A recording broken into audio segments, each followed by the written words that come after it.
Great, let's begin. I'm going to just pin my image so I come out big on your screens. That spotlight for everybody, that should do it. Okay, so Caroline's just joined us. She's new. I want to say hello before we get started. So I'm going to unmute everybody so I can just say hello to Caroline. Hi, welcome. Oh, hi, Luke. I think I don't think I have got a camera on yet. I've got to work out how to do that. Okay, can you see us okay? I can see you fine, yeah, thank you. Okay, great, good. Well, we're just about to start. What I normally do is put everybody on mute so there are no kind of squeaks and things. Sure. And then I record the session as well. So take your time, and when you can get your camera back on, we'll say hello. And I normally stop about halfway through, see if there are any questions or people need to be checking in with anything of what we're doing. Okay. Okay, no problem. Right, I'm going to put everybody on mute. Mute all, and I think we were recording already.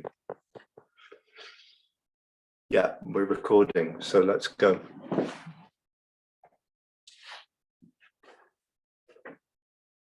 So we'll warm up for a few minutes. We'll get the body nice and pliable, get the body nice and loose. So we start with our feet parallel on the ground.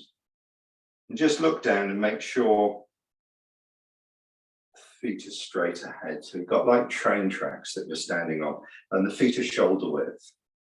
Shoulders, hips, feet, with the knees in line. You don't want the knees coming in. That rolls the feet onto the inside edge, as if there's a ball between your knees that's just lightly expanding. That'll put the weight slightly into the outside edge of the foot, the ball of the foot and the heel. Then we soften the feet onto the ground. We let the body stack up on top of the feet. We lift the sternum up. So this distance between the sternum and the abdomen, make sure this distance here is just expanding a little bit, lifting up. That lifts the upper back. And we really want to get used to this as be mindful that we don't go into this kind of computer hanging in collapsed posture. We want to lift the body up, drop the head, so the chin tucks the neck, longing in the back of the neck up to the crown of the head, and then just let the body relax over the feet, just into a standing posture. We're just going to shake. Just going to feel the muscles, feel the pushing of the feet onto the ground, and just bring our awareness to the sensations in the body. Sensations will be slight shifting and moving of the flesh on the bones, slight pressure in the feet, and a slight elongation to the crown of the head. As we just jog the body up and down, try and soften the lower back, try and soften any holding in the muscles either side of the spine to let the tail release. We don't want to push the tail down. We want to let the muscles soften so the tail naturally relaxes. And that causes the pelvis to rotate in this direction. When I soften the muscles of the lower back, the pelvis rotates under. It's as if the tail is pointing down to the ground. The tail goes from pointing backwards slightly to tucking under and pointing down, but it's never done by pushing the tail under, because that tightens the muscles. We want to soften the muscles and let the pelvis relax.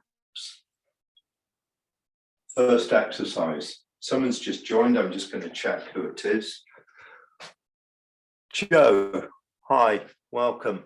We've started, so we will carry on. You're on mute, so just join in with us. We've just set the body in a nice upright stance, parallel feet long in the chest, long in the crown of the head, and relax through the whole body so the tail softens, the lower back softens. First exercise, we bend the knees and we bend the hips at the same time. As I go down to a lower position, notice my back stays straight. I don't arch my back and I don't lead with my hands. I stay straight. And in this position, keep the weight in exactly the same part of the feet. So from the upright position, the hips fold, the knees bend, keep the weight in the same part of the foot. Don't let the weight come to the toes or the heel.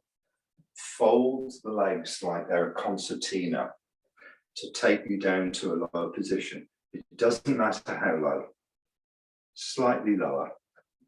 Then use the legs to push upwards. Scoop the fingers and bring the hands right above the head, breathing in.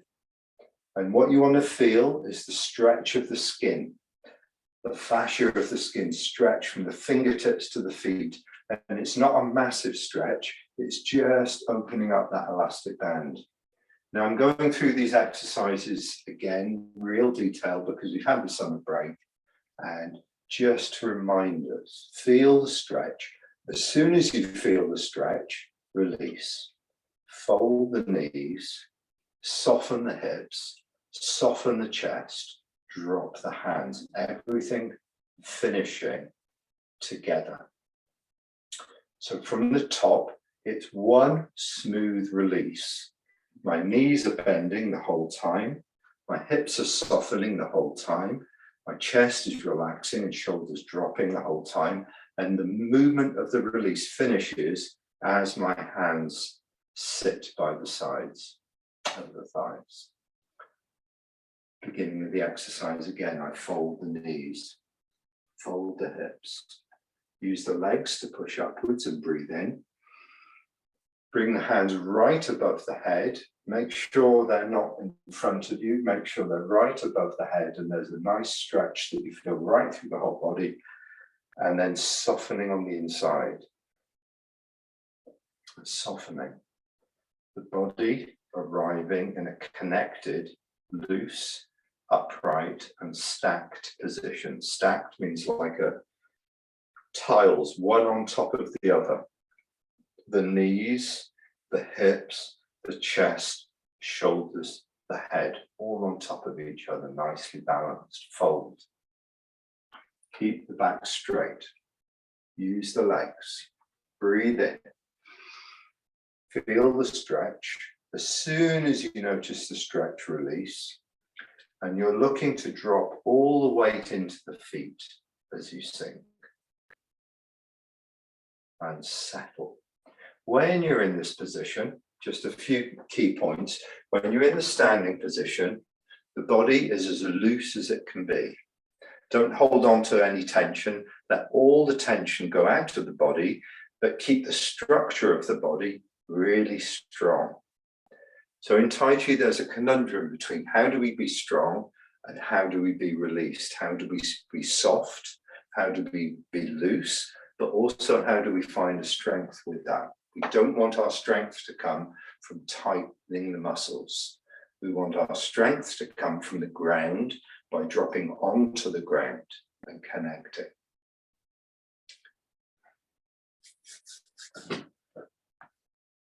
Good. Okay. So just a little bit about the hand position.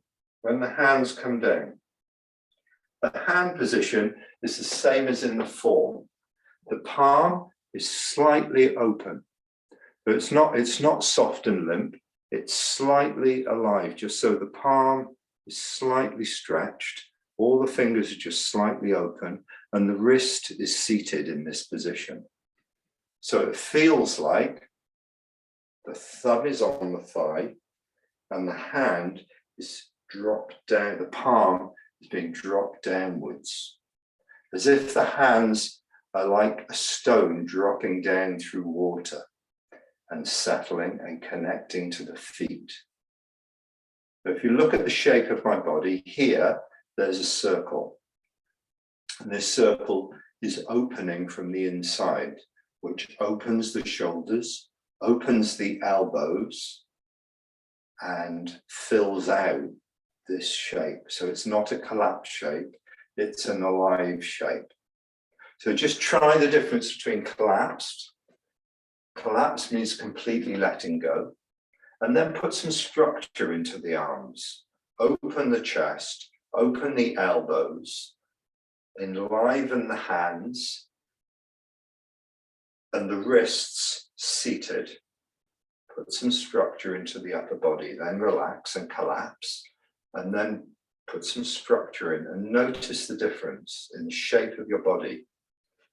Collapse, structure, structure, but take the tension out, and the structure remains, but the body becomes softer.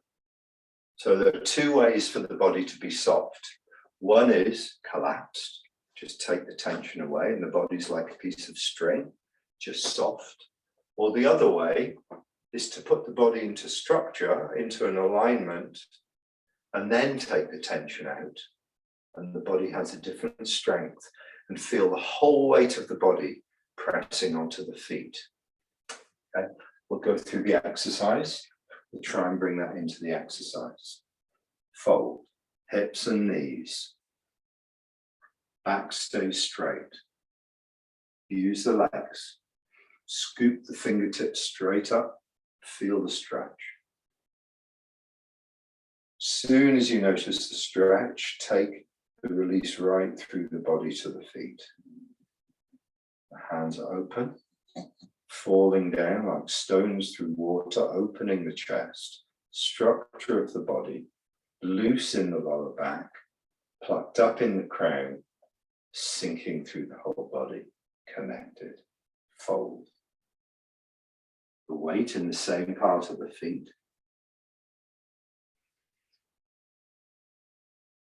Stretch up right above the head, so you really feel the opening of the body, release.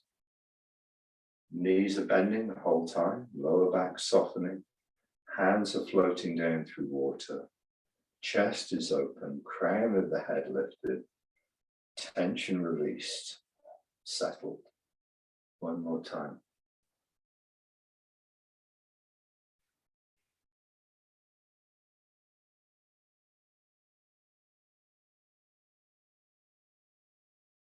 Hands and wrists seated. Body open. Body connected. Relaxed inside. Keep going. I'm going to have a look at your movements. And if there's any questions with this exercise, please ask while I'm having a look.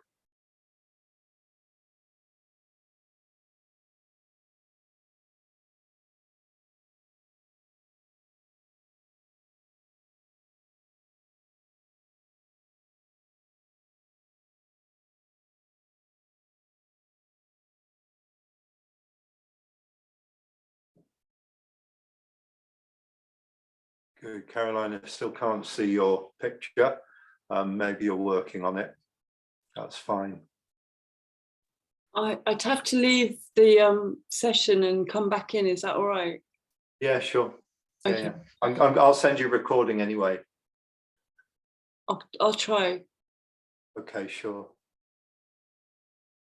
David, bring your feet a little bit more parallel. Yeah. This reason being that the angle of the feet influence the angle of the thigh bones. So when the feet are open, it rolls out the knees, it rolls out the thigh bones. What we want are the thigh bones to be set more parallel. So the weight of the body is more structurally going straight to the legs.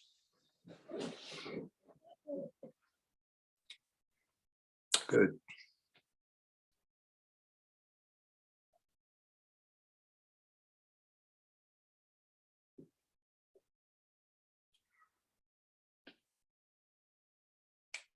Hi, Carol, I can see now. So when you scoop up, everybody have a little look, just one more detail.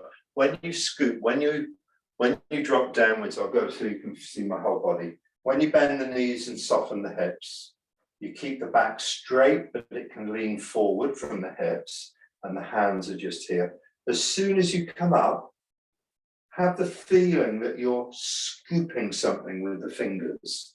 It's like whoosh, right the way up, okay? So it's one, I wouldn't say fast, but active movement. It's an active movement upwards from here, active right to the top.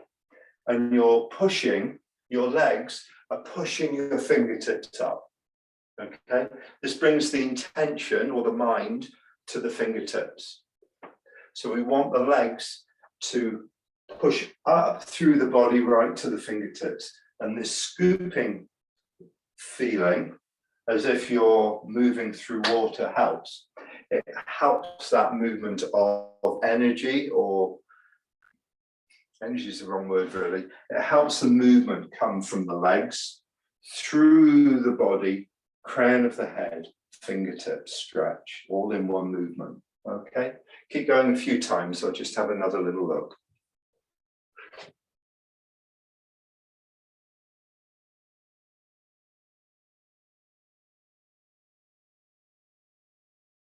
Nice stretch at the top. And then you're taking the tension away from the whole body to let the body come down. It's less that you're moving, and it's more that you're releasing the muscles on the inside of the body to let the body sink and settle. And take a moment to notice when you come back to the standing posture that you've completely released tension inside the body. I'm just going to move the camera so you can see my feet a little bit more. That should be. Yeah, there we go. Now I've got my whole body with my feet. So when you drop, take your time to settle and connect here. Because what we want is a snapshot of the feeling of what an organized, structured, upright, yet relaxed body feels like. We want to imprint that into our memory, our body-mind memory. So when we go into a posture in the form, and maybe we're in bow stance rather than feet parallel, but we've got our body upright, we've got that feeling of being released and connected as a snapshot, as a sensation, rather than, oh, I have to do this, I have to do that, and it brings me into my head to think about it too much. So I want the training of the exercise again and again and again, returning to a settled, upright, connected place to be imprinted. And that's the reason for doing it accurately, because we don't want to imprint something that's inaccurate. We don't want to imprint a posture that's collapsed. We don't want to imprint a posture that's too hard and too rigid. We want to feel naturally what it's like to be upright, relaxed, and connected. And then this becomes, over time, just like dipping a piece of cloth into dye, again and again, it gets stronger and stronger and stronger. It gets more natural. It gets more known. Okay, more known. We feel our muscles more. We feel where we can release more. We feel where we can align more. So take your time in the standing posture to get rid of tension and to organize the upright body. Good, let's shake hands. Next exercise will bring some movement into the spine. So this exercise, we start with the feet parallel. We start with the body upright. And with the out breath, I'm actually going to bend the spine this time. I'm going to fold with the out breath. If you look from the side, my spine is actually curving. When I breathe in, I'm pushing up with the feet. I'm following the breath.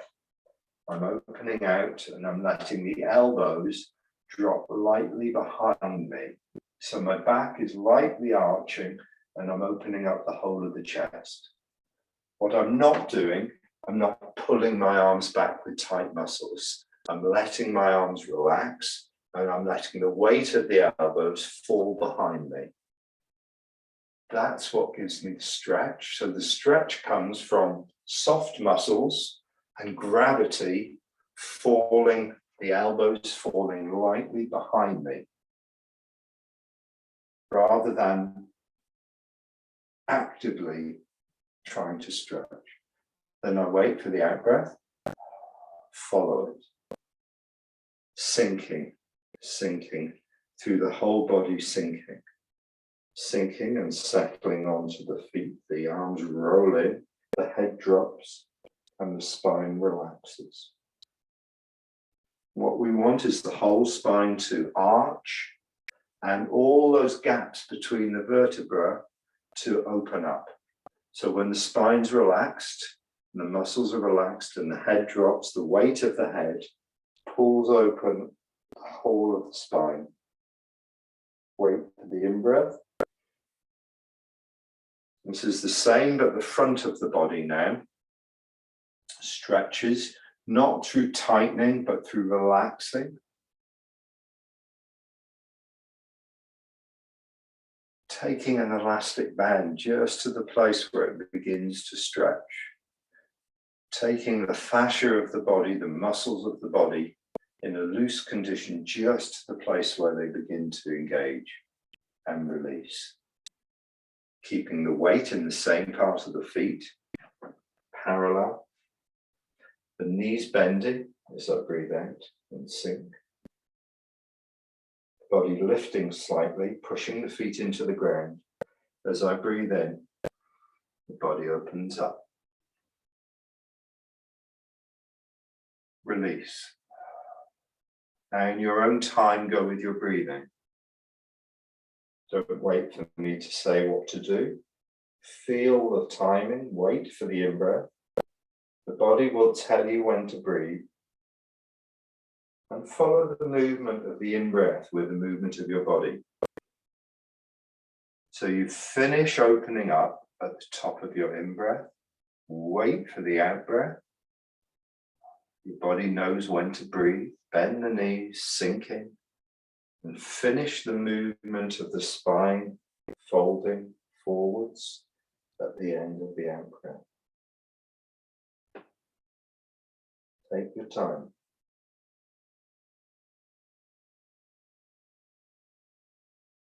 This is meant to be deeply meditative, and you're following your own pattern of breathing. You're moving in unison with your breath.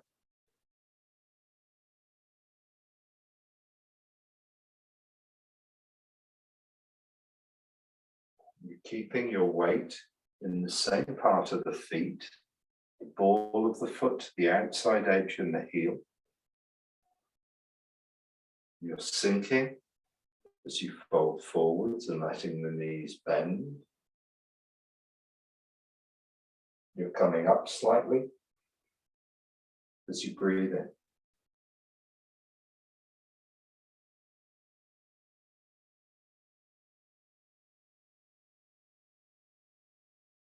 And then finishing.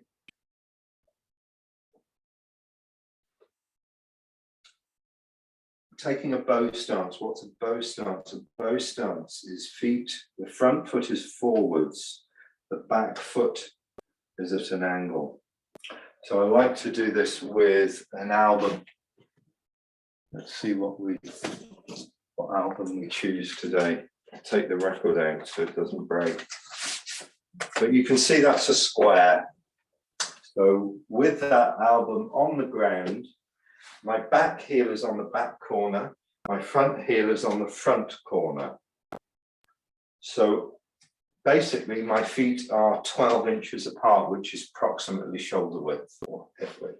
So my back heel, if my front foot faces 12 o'clock, my back heel, which is my right heel, faces somewhere between 1 o'clock and 2 o'clock. Somewhere between 1 o'clock and 2 o'clock. Where it faces up to you. My hips square, to 12 o'clock facing you. My center line of the body, which is between the crown of the head and the perineum, which is right underneath, is right in the middle between the feet. I don't want to be over to the front foot or over to the back foot or forward or backwards. I want to be right in the middle, settled, upright, relaxed. And the arms can just be hanging because I'm just working on the base, which is the legs. I don't want to be turned to the corner. I want to be turning my hips so the front hip softens and folds. The back hip comes forward and opens. So the back hip feels slightly stretched open and the front hip feels folded. I'll do it facing away from the camera. I start putting my feet in place and then I turn my hips like a big millstone or big steering wheel, turning my hips to face the direction of the front foot. I'm just settling into that position. Bringing my sternum up to open up the front of the body. I'm dropping my chin to pluck up the crown of the head and letting the whole body rest into the feet.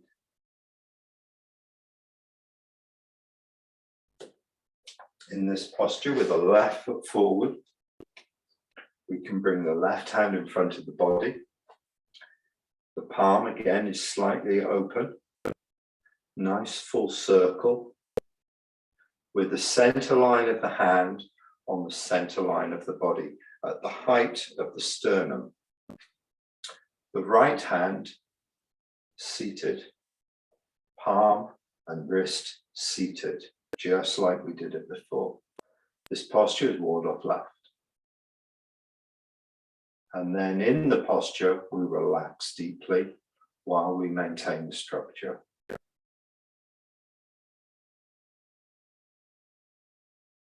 We'll hold it for a few seconds. Not that we're holding it, but we're keeping the posture and maintaining a softening inside the body, continuously relaxing where we can, but not letting the posture collapse. Maintaining the structure of the posture, nice, round, open, tall, connected posture, but softening on the inside. Tendency will either be to get stiff on the inside or to collapse the posture. For yourself, notice your tendency to either collapse somewhere, to move off one of the legs that feels like it's taking too much pressure, to tighten somewhere, and try and find that balance of maintaining the structure and also maintaining the softening. Then we'll shake out the legs. It's normal for them to get warm. It's normal for the thighs to get warm. The other side, the right heel forward, the right foot forwards, the heel, the center of the heel, right on the corner of the elbow, straight ahead. The other heel on the opposite corner. The hips, turning the hips, softening the front hip, bringing the back hip forward so the hips are straight ahead. Base. From the base, we build the upper body into place. Lifting the sternum, dropping the chin, plucking up the crown of the head, taking the tension away. On this side, ward off right, the right hand is slightly higher now. It's at the height of the throat. With the center of the palm on the center line of the body, it's at the height of the throat. And the fingers of the left hand in a straight line from the elbow, looking into the center of the hand. So the fingers of the left hand are looking into the palm, just 1 inch away from the palm, center of the palm. I don't know if that's on there, just 1 inch away. And the left hand is straight from the elbow to the fingertip. It's as if the hand's resting on something, with the elbow one span from the body. Ward off left. So here, what are we doing? We're putting structure into the body. We're making sure the body is organized.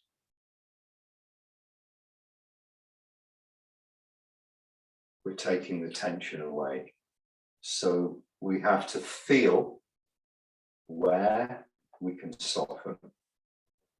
We have to feel that we're not collapsing to relax.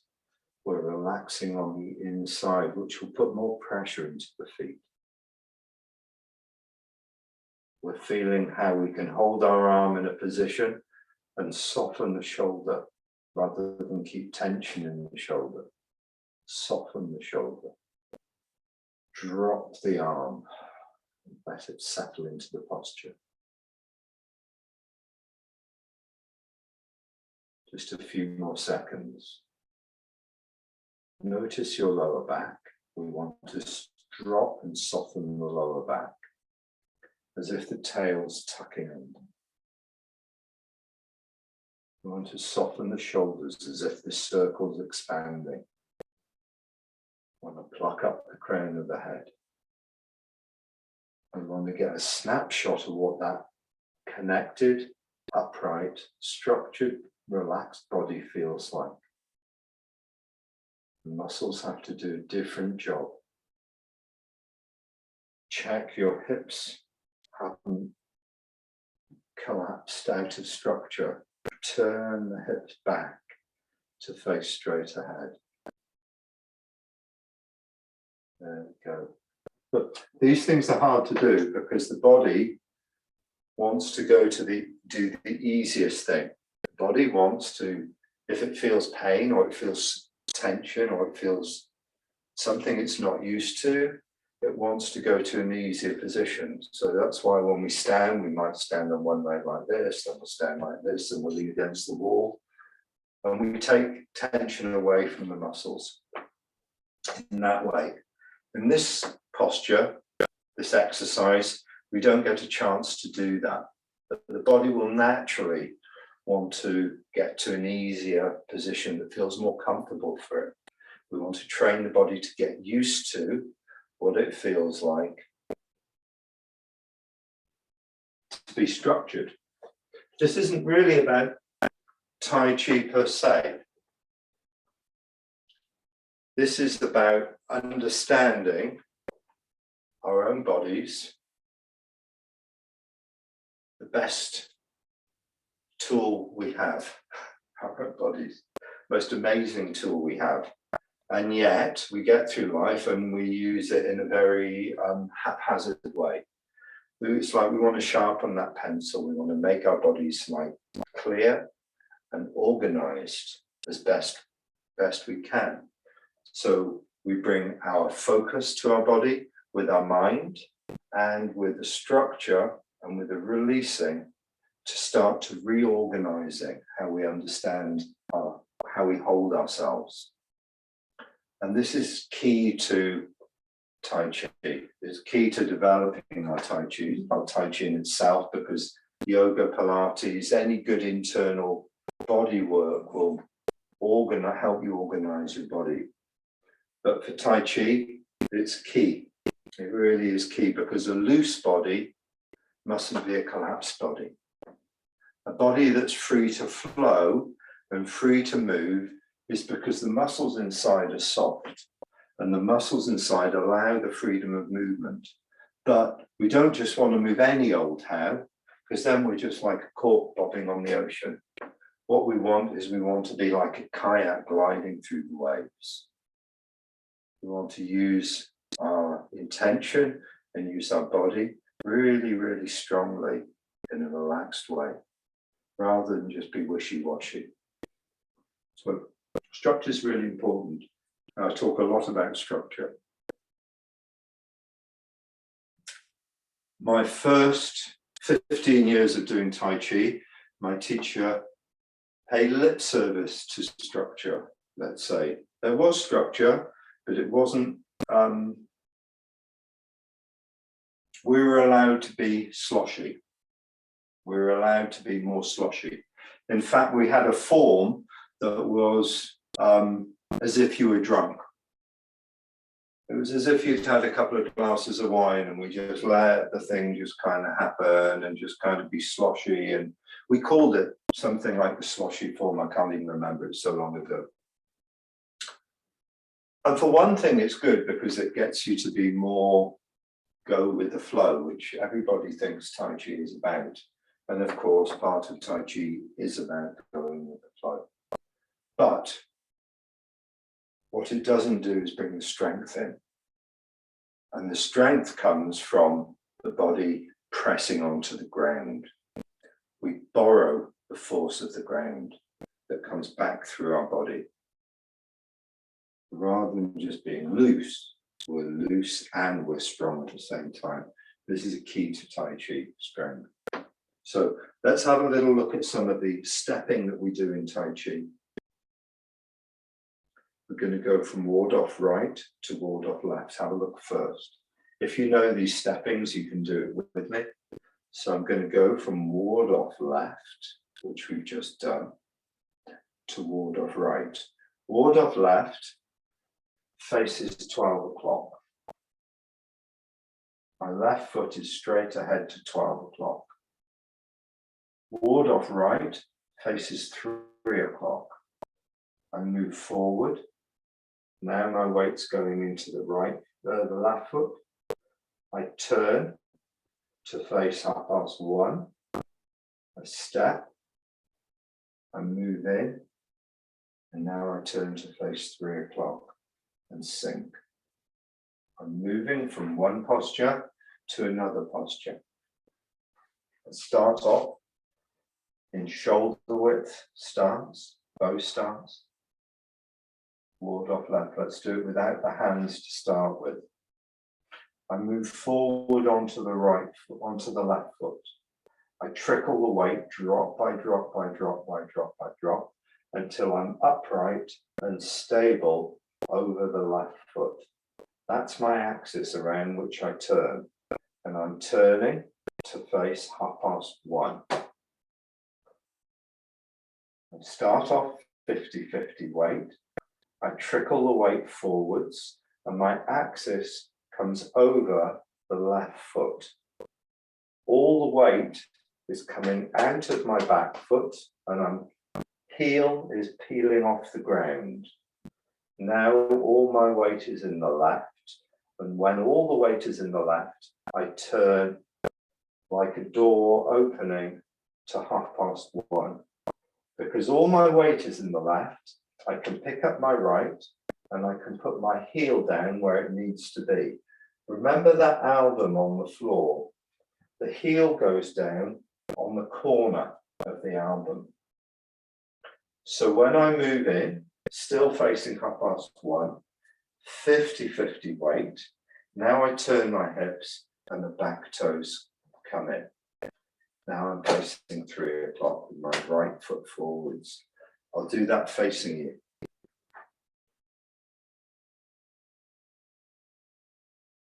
Left foot forwards, standing in a square bow stance. Trickle the weight to the front foot. Soften the front knee. Soften the front hip. Soften the lower back. Trickle the weight into the front foot. At the same time, the back heel peels off the ground. I want you to be very stable and very upright and very relaxed in that foot, not collapsed and not holding. Remember that balance between the two. Pour your weight into the front foot like you're pouring a glass of champagne. Glass of champagne you'll be extra careful with compared to a normal glass of wine. Careful, because it's going to go fizzy, fizzy, fizzy all over the place. So you pour it in really carefully. Pour your weight like you're taking care of every single drop so that you bring your alignment right over the foot and your back heel comes off the ground just by itself. And the back toe is just on the ground, just the weight of the toe on the ground. Let's do that a few times. Pouring the weight. pouring the weight, pouring the weight. For those that have done this before, I want you to feel the knee bend. I want you to feel the front hip sitting, and I want you to feel the lower back softening. All together. The front knee bends the whole time you're moving forwards. The hip sits and the lower back softens. And your weight goes right into the foot. It's like you're pouring your weight through your leg. If you move forwards and you don't bend your knee and you don't soften your hip and you don't drop your tail, you come over your foot, but you're not in your foot. Try it a few times without bending your knee, without changing your hip, and without moving your lower back. And you'll feel your weight comes over your foot, but you don't feel connected and planted in your foot. Okay, so you get an idea of what not to do, what it feels like when it's not what we're looking for. So now, pouring it with your knee bending, your hips softening. Softening means changing. Your lower back softening and changing. Now I'm connected to my foot. Then you can turn without your knee coming inwards. Without your knee coming inwards. Your knee stays in the same direction as your front foot. Your hip joint softens and opens to allow you to turn to 1:30. Then you can pick up the right foot, put the heel down, no weight in the heel, gliding, right? Again, like you're pouring that champagne. Now your weight's 50-50 and your feet are at 90 degrees to each other. Then you're going to turn the hips, and when you do, you bring the back foot in. Now I'm in the 3 o'clock position. Have a go. I'll have a look. I want to see if there are any questions you have as well. So you have to unmute yourself and let me have a look at your movements. I'm going over all these really slowly and thoroughly just to remind you, because I want them to be really clear in your form when we come to do the form. Start with your left foot forwards in a bow stance and take your time to get the legs right. Take your time to get the upper body in place, right in the middle. Get the feeling for it. Then it's time to pop the champagne and to pour the weight into the front foot. Feel back heel come off. Feel the stability in your front leg. Feel your body relaxed and upright over your front leg, and really make sure you've got 100% of your weight into the front leg. Keep trickling the weight in and in and in until you've got 100% in the front leg. Just the weight of the back toe on the ground. Then you're going to turn. Be really clear that your knee doesn't collapse and turn with your body. Your knee stays facing, your left knee stays facing your left toes, and it's your back, your left hip joint that opens to allow your hips to turn. Yeah, good. Then, because you're stable over the left foot, you can pick up the heel of the right, and you're going to put it down as if you had an album on the floor. No weight in it at all. Don't fall into that heel. Just lightly put it down. And as you trickle the weight forwards, it pushes the front foot onto the ground. Good. Now you're 50-50 and in the middle. And now you can turn the hips and bring the back toes in to have a bow stance facing 3 o'clock. Great. If there are any questions, please unmute and ask me if I haven't covered it clearly or there's anything you need to know. Yeah. Hi, so, Caroline. Hi. When you're at the start of the bow stance, how are you just dropped down in both knees? Are they slightly bent, both knees? Yeah. Good question, really good question.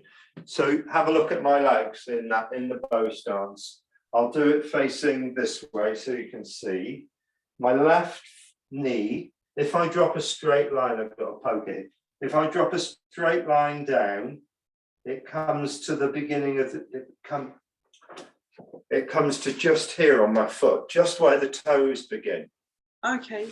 So a straight line down from my knee is right at the beginning of the toes there. Can you see that? Yeah. Okay. My back knee is in line with my back foot. And a rule for Tai Chi, and it's a structural rule, and it's not really just for Tai Chi, is that the knees and the feet are always in alignment. You never have the knee and the foot misaligned, because what happens is you're using the joint of the knee in the wrong way. When the knee bends in, it draws the weight on the foot onto the inside edge of the foot, and you have to tighten the muscles to keep you in that posture, because that posture is inherently weak. You want the knee always going in the direction of the toes, because that's the strongest way for the knee to bend. And that gives you the most, the least resistance, you could say. You can soften the muscles more and get the structure of the body working for you. So in the bow stance, my front knee is facing straight ahead, and the knee is no further forward than the beginning of the toes. And the back knee is facing somewhere between 1 o'clock or 2 o'clock, according to where the foot is. And that sets the hip joint in the right angle as well. Okay. And then I bring the hips square. When I move forwards, the knee bends. Where's my poker? Now I'm putting the poker right on the end of the knee. And as I come forwards, the knee doesn't go any further forward than the edge of the toe. Okay, so there's not a huge amount of moving forward. It's just... The knee's going to move forward about 2 inches maximum. Okay, thank you. Right? The body weight comes 100% to the front foot. The body weight comes 100%, but the knee only moves a small amount.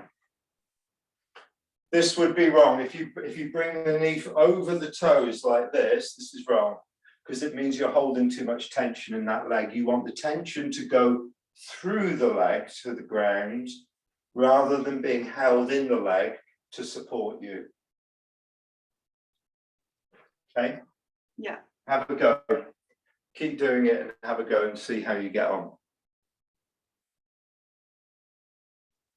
And for those who've done this before, really take care with your lower back. So as you're moving forwards, your pelvis is shifting like a boat on water. Your tail is pointing towards your front foot. As you move forwards, your tail is tucking under because your back muscles are releasing and your tail is pointing towards your front foot. This will get your hips connected and give you the stability you want. If you don't move your lower back, you'll be balanced over your foot rather than in your foot. The key change to how we move the joints of the body to give us stability. Let me just have a little look at how you're doing.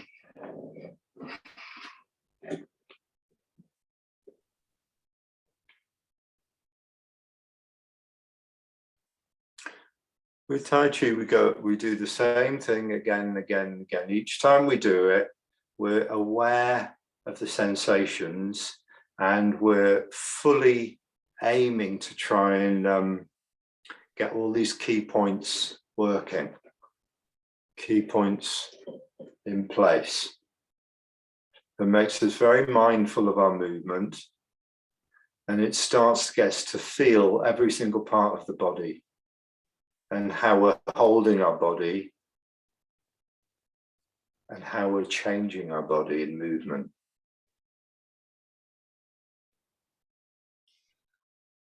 Luke? Yeah, Louise, hi. When you say about the 12-inch, the album, that feels too wide, that feels too big for my body. Sure. So Then I go feel smaller. like I feel like I've got a smaller, and is that okay? Yeah, absolutely fine. It's a guideline, right? It should be shoulder width. Shoulder width is the inside of the shoulders, not the armpits, really. So it should be whatever that is. And I don't know, maybe that's too wide for some people, maybe it's not wide enough for others, but you will find by listening to your own body the right shape for you. That's why I say some people will be able to put their back foot to 1 o'clock, some to 2 o'clock, somewhere in between, and you'll find for yourself where it feels comfortable. Yeah, that looks about right. That looks about right for you. That's good. And if that's narrower than an album, that's absolutely fine. We don't want everyone to be parrots doing the same thing. Right? We use the same ideas, we use the same exercises, we use the same principles, but everyone who does Tai Chi should be doing it according to their own body and their own movement and their own ability to be fluid with their movement. So when you move round you go to 1 o'clock, half just past 1, and you're still, so you trickle forward, softening, and then you turn the hip. Yeah. And you've got all the weight in that leg. Yeah. And then you lift this foot up and you place it before you turn this foot. So let me do it for you, Caroline, you'll see it again. Because what I want to do is I want to teach it or show it in a way that's really clear, so that you know exactly what to do, so that when you practice, it sets the right information for your body. So you start off with the knees bent, the body released and upright, 50-50 weight facing forwards. You trickle the weight forwards. As you're moving forwards, so you're also stabilizing your body weight on the front leg. Then when you're fully on the front leg, you turn to the corner. Once you've turned, you pick up the back foot, the right foot, and you step with the heel. And that stay facing. That's facing 3 o'clock. Yeah, so your heel and your right foot is facing 3 o'clock. So your feet now are at 90 degrees to each other. Okay, got it. And your body's facing the corner, 1:30. Yeah. Then you move in 50-50. Your body stays facing the corner, and you glide in 50-50. So now I'm facing the corner. My weight's 50-50, and I'm going to turn my hips to face 3 o'clock and close the door of the back foot, pivoting on the heel of the back foot to bring the back foot in. Got it. So the back leg is like a unit. The whole of the back leg turns together. The knee, the hip, the thigh, and the foot, all as one, and it moves with the hip coming round until I'm facing 3 o'clock.